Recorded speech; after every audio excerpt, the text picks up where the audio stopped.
क्या हुआ, की नहीं मिल रही?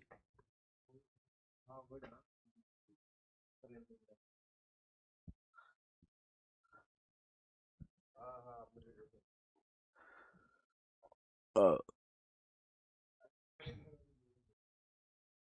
अरे ये क्या किया यार, मेरे क्लास में उसका लगा दिया। यार ये ही उम्मीद थी आप लोगों से यार। इधर से उधर कर दी चेंज।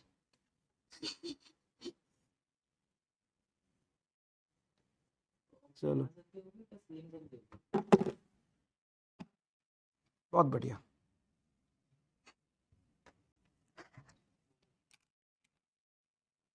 करना एंड गोल के साथ हमेशा मत लगे रहना कि मुझे बस सिलेक्शन चाहिए और हर दिन सिलेक्शन के बारे में ही मत सोचना। नीट 2026 भूल जाओ। मैं सही बोल रहा हूं, नीट 2026 भूल जाओ कि नीट 2026 में क्या होगा, कैसे होगा, उस दिन रिजल्ट कैसा आएगा, पेपर कैसा आएगा, प्लीज भूल जाओ। इस जर्नी को एंजॉय करो। और कैसे इस जर्नी को एंजॉय करना है, 100% मेरी बात मान लो। इस जर्नी को तुमने अगर एंजॉय कर लिया ना, इस जर्नी को 100% जैसा मैं बताऊं वैसा चलते गए और 80-90% फॉलो कर लिया ना, तो तुम सक्सेसफुल हो जाओगे। नीट तुम्हारा निकल जाएगा। बहुत बच्चा ये गलती करता है, आप में से बहुत सारे लोग ये गलती करते हैं कि हमेशा यही सोचते रहते हैं, result result result final result result final result, NEET 26 में होगा कि नहीं, नीट 26 में कैसा आएगा, नीट 26 में क्या होगा। देखो कैसा हो आएगा पेपर, क्या होगा, ये किस बात पे डिपेंड करता है कि आप आज उसके लिए कितना मेहनत कर रहे हो। तो सिर्फ आज के मेहनत के बारे में सोचते चलो ना यार, सिर्फ आज के मेहनत के बारे में सोचते चलो, ठीक है। बाकी अभी बताएंगे आपको बहुत सारी चीजें, बहुत सारी चीजें बताएंगे। डायरेक्ट पॉइंट पे आएंगे, बिल्कुल भाई,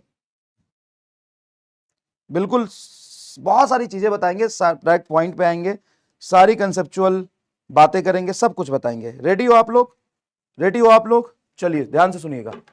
सबसे पहली बात, सबसे पहली बात कि आज का जो हमारा गोल है वो क्या है। तो सबसे पहले थोड़ी बहुत जनरल गाइडेंस करेंगे, बातचीत करेंगे, क्योंकि बहुत बच्चे पुराने होंगे और बहुत सारे बच्चे नए होंगे, ठीक है। तो जो नए बच्चे हैं भाई, उनके लिए कुछ बातें बताना जरूरी है, पुराने बच्चों के लिए भी बातें बताना जरूरी है, ठीक है। और उसके बाद आज का जो हमारा गोल होगा उसमें हम बेसिक कैलकुलेशन कर रहे होंगे, क्योंकि हमें फिजिक्स में, समझिएगा प्लीज, फिजिक्स में जब हम पढ़ने जाते हैं तो फिजिक्स को पढ़ने के लिए, उसके कंसेप्ट को समझने के लिए भी बहुत जरूरी है कि हम मैथमेटिकली स्ट्रांग हो, और कैलकुलेशन के लिए भी बहुत जरूरी है कि हम मैथमेटिकली स्ट्रांग हो। तो आपको दो बातें मैं बताता हूं कि बेसिक मैथ हम लोग 2 बार पढ़ेंगे। क्या बात कर रहे हो सर? यस, बेसिक मैथ हम लोग 2 टाइम्स कवर करेंगे। कोई बताएगा कैसे 2 टाइम्स कवर करेंगे, और कोई बताएगा क्यों सर 2 टाइम्स कवर करेंगे। पहली बार मैंने ये सोचा है कि आपको बेसिक मैथ 2 बार पढ़ाना चाहिए। सर क्यों पढ़ाना चाहिए बेसिक मैथ 2 बार? ये एक बात बताओ, क्यों पढ़ाना चाहिए बेसिक मैथ 2 बार? चलो, और फिर मैं बताऊंगा कि कैसे पढ़ाऊंगा, ठीक है, ठीक है, कैसे पढ़ाऊंगा। सबसे पहले ये बताओ कि बेसिक मैथ 2 बार क्यों पढ़ाना चाहिए। ब्लैंक हो गई स्लाइड भाई, क्या करके चले गए, ए भगवान, स्लाइड ब्लैंक करके चले गए यार।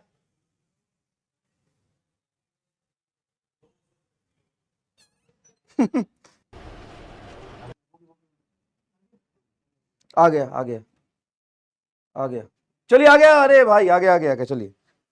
फॉर वेटर कैलकुलेशन, ठीक है, for waiter calculation concept, for गर्दा विजुअलाइजेशन, न्यूमेरिकल सॉल्व के लिए, for more concept clarity, calculation fast करने के लिए। Yes yes yes yes yes, आप सभी लोगों का जवाब बिल्कुल सही है, आप सभी लोगों का जवाब बिल्कुल सही है।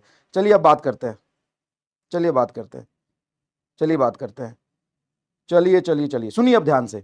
आ गया क्या? आ गया, चलिए बताइए भाई, आ गया आ गया, आ जाओ आ जाओ आ जाओ, आ गया। सुनो ध्यान से अब, किसी लिए बेसिक मैथ जरूरी है। तो सबसे पहले समझना कि अगर मैं बेसिक मैथ की बात करूं कि what is basic math, basic math क्या होता है, मैथ क्या होता है, सिंपल मैथ क्या होता है।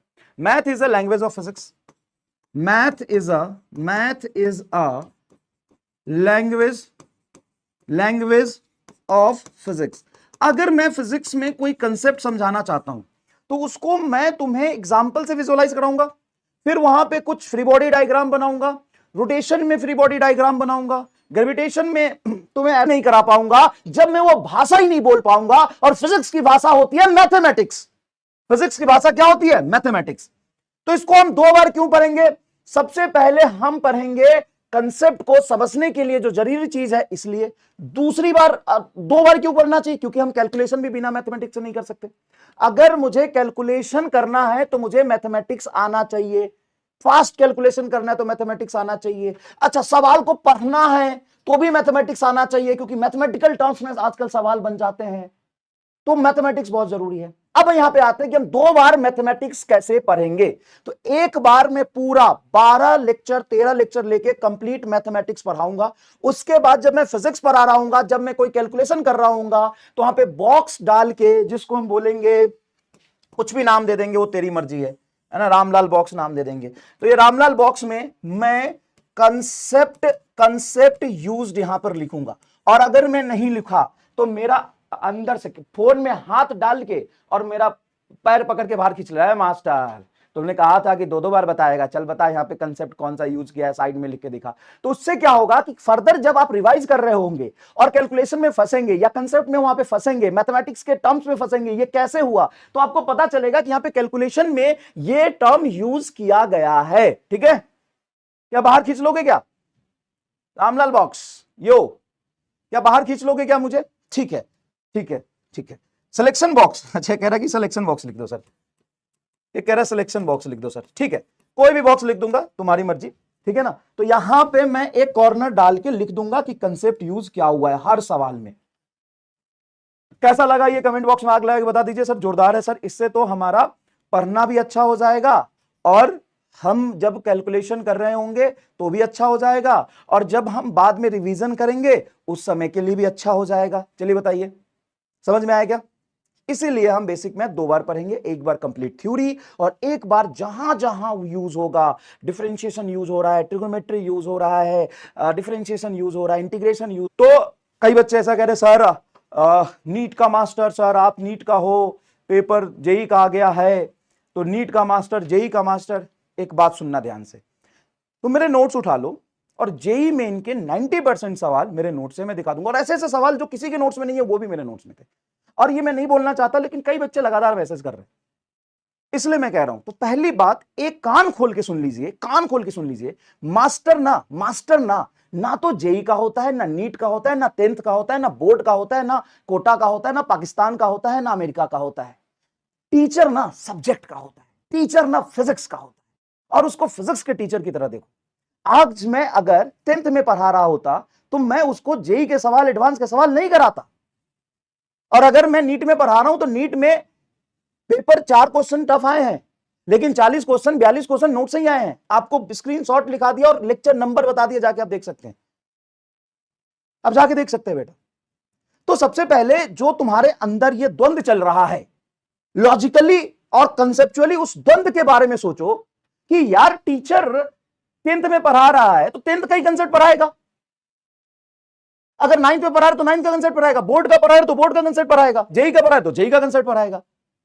टीचर पाकिस्तान का होता है, इंडिया का होता है, युगांडा का होता है, जेई का होता है, कोटा का होता है, यह सब्जेक्ट का होता है, सब्जेक्ट का होता है। सब्जेक्ट समझ आना चाहिए, सब्जेक्ट को फील दिलाना चाहिए, विजुअलाइज कराना चाहिए, दिखना चाहिए, कैलकुलेशन होना चाहिए, सवाल होना चाहिए। किस चीज का होता है टीचर? टीचर सब्जेक्ट का होता है, उसको रहने दो, ठीक है ना, उसको रहने दो, ठीक है।